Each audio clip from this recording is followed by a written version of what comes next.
जैसे कि आपने टाइटल देखा होगा, योगा से कैसे वेट गेन करें। आप में से बहुत सारे लोग सोच रहे होंगे कि वेट गेन करने के लिए क्यों योगा कंपलसरी है। क्योंकि बहुत सारे लोगों के माइंड में क्वेरी होती है अपने वेट को लॉस करने के लिए। बट आज इस वीडियो में मैं आपको बताने वाली हूँ योगा से आप कैसे अपना वेट को गेन कर सकते हैं। फर्स्ट थिंग मैं आपको बताती हूँ, आप वेट गेन करने के लिए योगा जितना कंपलसरी है उतना ही आपकी डाइट बहुत ज़्यादा ज़रूरी है। क्योंकि अगर आप कोई भी वर्कआउट करते हैं और अपनी डाइट को आप प्रॉपर तरीके से नहीं ले रहे हैं तो आपका वो वर्कआउट किसी भी कंडीशन में हेल्पफुल नहीं हो सकता है। इसीलिए आप योगा करें या आप कोई भी वर्कआउट कर रहे हैं, आपकी डाइट कंपलसरी होना बहुत ज़्यादा ज़रूरी है।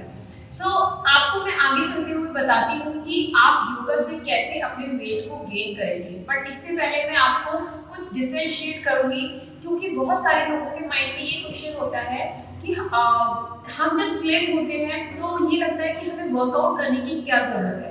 बट आपको ये पता होना चाहिए कि आपका जो वेट है वो आप अंडर वेट में है या आपका वेट नॉर्मल है, या आपकी बॉडी जो है वो काफ़ी हेल्थफुल है या नहीं है। तो इसको पता करने के लिए आपको कुछ मैं हिंट देती हूँ। फर्स्ट, आपका ज़्यादा टायर्ड होना, आपका स्टैमिना लूज होना, आपका इम्यूनिटी पावर वीक होना, या आप काम करते करते जल्दी थक जाते हैं, ये आपकी हेल्थ के लिए काफ़ी ज़्यादा बेकार होता है। क्योंकि अगर आपकी ये सारी कंडीशन अगर आपके हेल्थ से मैच कर रही है तो मीन आपकी बॉडी स्लिम तो है बट आप हेल्दी नहीं है। इन सेकेंड, अगर आपका वेट अंडर वेट पे है, मीन्स आप इसको कैसे पता करेंगे, बीएमआई के थ्रू हम पता कर सकते हैं कि आप अंडर वेट है या आपका आइडियल वेट है। तो आप बीएमआई, बॉडी मास इंडेक्स, ये जो इसका कैलकुलेशन होता है, मैंने जो लिंक दिया गया है डिस्क्रिप्शन में, उससे आप देख सकते हैं अपना कैलकुलेशन करके कि आपका वेट एक आइडियल वेट है या नहीं है, या आप अंडर वेट है। तो भी मैं आपको डाइट बताने वाली हूँ वो आपके लिए बहुत ही ज़्यादा हेल्पफुल रहेगी। आगे चलते हुए मैं बात कर लेती हूँ कुछ इंपॉर्टेंट फैक्टर्स की, मीन्स जैसे कि हमारी बॉडी में कैलोरीज होना बहुत ज़्यादा ज़रूरी है। हमारी बॉडी क्या होती है, बहुत सारे लोग जब बहुत फैटी होते हैं तो उनका वेट लॉस होने में काफ़ी ज़्यादा प्रॉब्लम्स होती हैं, या जो अंडर वेट होते हैं उनको वेट गेन करने में काफ़ी प्रॉब्लम होती है। तो इसका जो मेजर पॉइंट होता है वो होता है मेटाबॉलिज्म। मेटाबॉलिज्म हमारी बॉडी में बहुत ही ज़्यादा हेल्पफुल होता है, इसका स्ट्रॉन्ग होना बहुत ज़्यादा ज़रूरी है। अगर आपका मेटाबॉलिज्म रेट अच्छा है तो आपका वेट हमेशा आइडियल वेट में रहेगा, ना आप ज़्यादा मोटे होंगे ना आप ज़्यादा पतले होंगे। क्योंकि जब मेटाबॉलिज्म हमारा स्लो हो जाता है तो आपका धीरे धीरे वेट गेन होने लगता है, और अगर बहुत फास्ट होता है तो आपका वेट लॉस होने लगता है। इसको पता करने के लिए बीएमआर होता है, और बीएमआर के थ्रू आप पता कर सकते हैं कि आपकी बॉडी में कितनी कैलोरीज हैं। कैलोरीज को पता करने के लिए आप बीएमआर के थ्रू कैलकुलेशन ले सकते हैं, और जितनी आपकी बॉडी में कैलोरीज हैं उससे ज़्यादा कैलोरीज होना ज़रूरी है वेट गेन वालों के लिए, और वेट लॉस करने वालों के लिए उससे कम कैलोरीज होनी चाहिए। अगर आपकी बॉडी में 1200 कैलोरीज हैं तो 1200 कैलोरीज है तो उससे ज़्यादा आपकी 1500 या 1800 कैलोरीज होना ज़रूरी है। वेट गेन जिसको करना है और वेट लॉस करना है तो उसको 1000 या 800 कैलोरीज होना चाहिए। बीएमआर पता होना बहुत ज़्यादा ज़रूरी है अगर आप हेल्दी लाइफस्टाइल जीना चाहते हैं तो। इसका फर्स्ट कॉज होता है हमारा जेनेटिक ऐसा इशू है, मीन्स आपके दादा परदादा अगर वो काफ़ी स्लिम है तो आपकी जो जनरेशन है वो आने वाली जनरेशन भी उसी पोस्चर में, मीन्स वो भी काफ़ी स्लिम रहती है। तो ये हमारा जेनेटिक इशू है। इन द सेकेंड, डायबिटीज़ 1 एक ऐसा डिसीज है जिसमें आपका वेट क्या होता है, लॉस होता चला जाता है और आप काफ़ी ज़्यादा स्लिम हो जाते हैं। इन द थर्ड, आपने थायराइड के बारे में सुना ही होगा, जिसमें 2 टाइप्स की थायराइड होती है, हाइपरथायराइडिज्म और हाइपोथायराइडिज्म।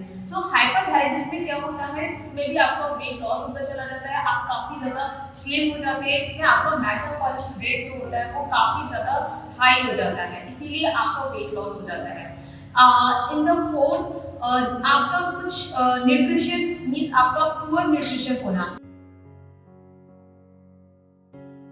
सो जैसे कि हम पहला आसना करने वाले हैं भुजंगासना। भुजंगासना के लिए हम पहले लेटेंगे मैट पे। तो आपको उल्टी पोज में means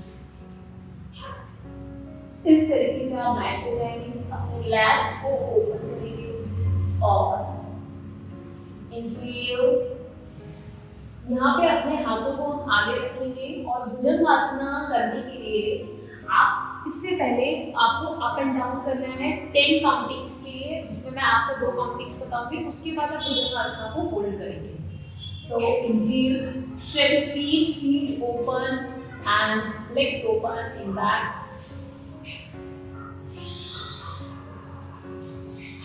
up down, up down. जब हम अप करेंगे तो आपकी एल्बोज है वो इन होंगी, शोल्डर्स ओपन होंगे and up relax. Stretch your stomach, stretch your neck and down. Now और ये आपको फिर होल्ड करना है एंड होल्ड लाइक दिस। मैं आपको 5 काउंटिंग के लिए बताऊंगी, बट आप इसको 10 काउंटिंग्स, 15 काउंटिंग्स के लिए होल्ड कर सकते हैं। नाउ 1 2, आपके अगर गर्दन में कुछ इशू है तो आप सीधी रख सकते हैं गर्दन को, नहीं तो आप नीचे बैठ कर सकते हैं। 3 4 5 एंड डाउन। नाउ थोड़ा सा रिलैक्स करेंगे, नेक का मूवमेंट करेंगे side to side, left to left, right to left, और इसके बाद हम जाएंगे नेक्स्ट आसना। सो नेक्स्ट आसना जो हम करने वाले हैं, नेक्स्ट आसन जो हम करने वाले हैं इसका नाम है फिश पोज। फिश पोज के लिए भी आप इसी पोजीशन में ले डाउन हो जाएंगे अपने मैट पे, और मैट पे लेटते हुए आपको अपने फिश पोज में आपको कई सारे वेरिएशंस होते हैं। वैसे आप वेरिएशंस करने के लिए मींस आपको फाइनल फिश पोज में आने से पहले आपको वेरिएशन करने होंगे। वेरिएशन करने के लिए आप अपने हैंड्स को हल्का सा आगे फ्लैट करेंगे इस तरीके से, और इसमें आपको opposite hand and opposite leg का यूज करना है। इनहेल करते हुए यस हम करेंगे right hand and left leg. Okay, now start. मैं 2 काउंटिंग्स आपको बताऊंगी, फिर मैं आपको फाइनल पोज में जाऊंगी। इनहेल 1 2, नाउ ये आप 10 काउंटिंग्स करेंगे इस साइड, फिर आप इस साइड करेंगे 10 काउंटिंग 1 2 यस। इसके बाद हम 10 काउंटिंग्स करेंगे इस तरीके से, दोनों हाथों को ऊपर उठाएंगे, दोनों पैरों को पीछे से ऊपर उठाएंगे, हल्का सा क्लोज रखेंगे अपने लेग्स को। इनहेल 1 2 यस, आपको टच नहीं करना है हैंड्स को, ना अपने फीट को टच करना है फ्लोर से। आप ऊपर जाएंगे 1 2 एंड फाइनल पोज में आने से पहले आप ये करेंगे, फिर उसके बाद फाइनल पोज में आएंगे। Up your feet, up your hands and stretch up 1 2 3 4 5 and down. Now relax for a second. Yes. और ये करने के बाद अगर आपको थोड़ा सा रिलैक्स होना है तो आप चाइल्ड पोज में जा सकते हैं, और रिलैक्स करने के लिए stretch your spine, stretch your hands, inhale exhale deep and slow. जितने भी मैंने आपको आसनास बताए हैं उससे पहले आपको सूर्य नमस्कार के 3 से 5 सेट्स करने हैं, क्योंकि सूर्य नमस्कार क्या है आपकी बॉडी में काफ़ी अच्छा वार्म अप करता है, और ये जितने भी आसनास हैं वो हमेशा वार्म अप करने के बाद ही आपको फॉलो करने चाहिए। तो आप सूर्य नमस्कार को करिए, उसके बाद ये सारे आसनास करिए, और इसके बाद आपको क्या डाइट लेनी है वो मैं आपको आगे चल के बताती हूँ। बट इससे पहले मैं आपको बताना चाहूँगी, बहुत सारे लोग होते हैं जो आपको डीमोटिवेट करते हैं जब भी आप अपनी हेल्थ के लिए कुछ करना चाहते हैं। लाइक आप कोई भी वर्कआउट हो, या आप जिम कर रहे हैं, या आप योगा कर रहे हैं, एरोबिक्स कर रहे हैं, या आप जुम्बा कर रहे हैं, कुछ भी आप कर रहे हैं, उसके लिए बहुत सारे लोग आपको डिमोटिवेट करते हैं कि आपको ये सब करने की क्या जरूरत है, आप ऑलरेडी स्लिम है। बट आपको स्लिम होना ही एक ज़रूरी नहीं है, उसके साथ साथ आपकी बॉडी भी स्ट्रांग होनी चाहिए, आपका स्टेमिना भी अच्छा होना चाहिए, आपकी इम्यूनिटी पावर भी अच्छी होनी चाहिए, और आपकी बॉडी में जो वेट है वो आपका वेट भी आइडल वेट होना चाहिए। तो जैसे मैंने आपको पहले बताया ही हुआ है कैसे आपको अपने वेट देखना है, आपको कैसे पता चलेगा आपका वेट आइडल वेट है, या आपको कैसे पता चलेगा आपकी कैलोरीज बॉडी में कितनी है कितनी नहीं है। ये सारा पता करने के लिए आपको इंट्रोडक्शन वाला पार्ट देखना होगा, और इंट्रोडक्शन वाले पार्ट में आपको सारी चीज़ें पता चलेगी। आपका जो डाइट प्लान है वो क्या होना चाहिए, जैसे आप मॉर्निंग में गर्म पानी जो लेते हैं वो आप लेते रहिए। उससे कुछ नहीं होता कि अगर आपको वेट गेन करना है, वेट लॉस करना है, दोनों को ही गर्म पानी लेना चाहिए। ल्यूक वाटर इसलिए ज़रूरी होता है आपके डाइजेस्टिव सिस्टम को अच्छा करने के लिए, आपका जो भी खाना है वो अच्छे से डाइजेस्ट हो जाए, प्रॉपर फ्रेश हो पाए।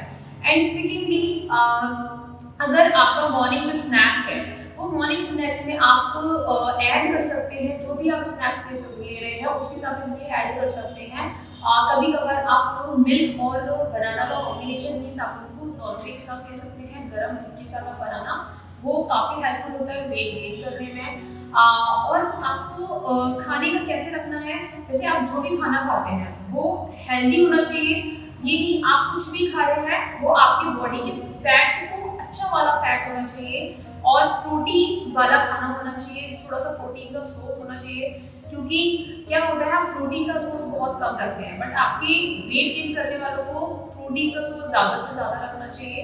और आपका जो खाने का टाइम है वो फ्रिक्वेंटली टाइम में होना चाहिए, मीन्स आप 2-2 घंटे में कुछ ना कुछ खाते रह रहे हैं। और आपको क्या करना है, अगर आपको अच्छा रिजल्ट चाहिए तो आप रात में डेट्स के साथ दूध पी सकते हैं। मीन्स जो डेट्स होते हैं उसे दूध में बॉयल किया और बॉयल करने के साथ वो वाला दूध आपने ले लिया, और जो डेट्स होते हैं बॉयल किए हुए दूध पे जो आपने बॉयल किया वो भी आपको खा लेने चाहिए। उससे क्या होता है, आपका वेट गेन बहुत जल्दी होता है।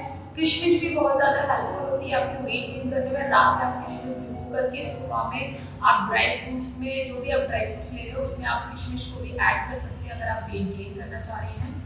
सो ये सारी चीज़ें होती हैं वेट गेन करने में बहुत हेल्पफुल है। बट क्या है, योगा क्यों ज़रूरी है? जिम भी कर रहे हैं आप, एरोबिक्स भी कर रहे हैं, बट योगा क्यों ज़रूरी है? योगा हमारी जो ब्रीथिंग पावर होती है, जो आपका ब्रीथिंग टाइम होता है वो काफ़ी अच्छा बना देता है। मीन्स आपके जो बॉडी की सेल्स है उनको एक्टिव करने में बहुत हेल्पफुल है। जब आपके बॉडी की सेल्स ही एक्टिव नहीं होंगे तो आप कितना भी खाएंगे, कितनी भी अच्छी डाइट लेंगे, आपकी बॉडी को कुछ नहीं लगेगा।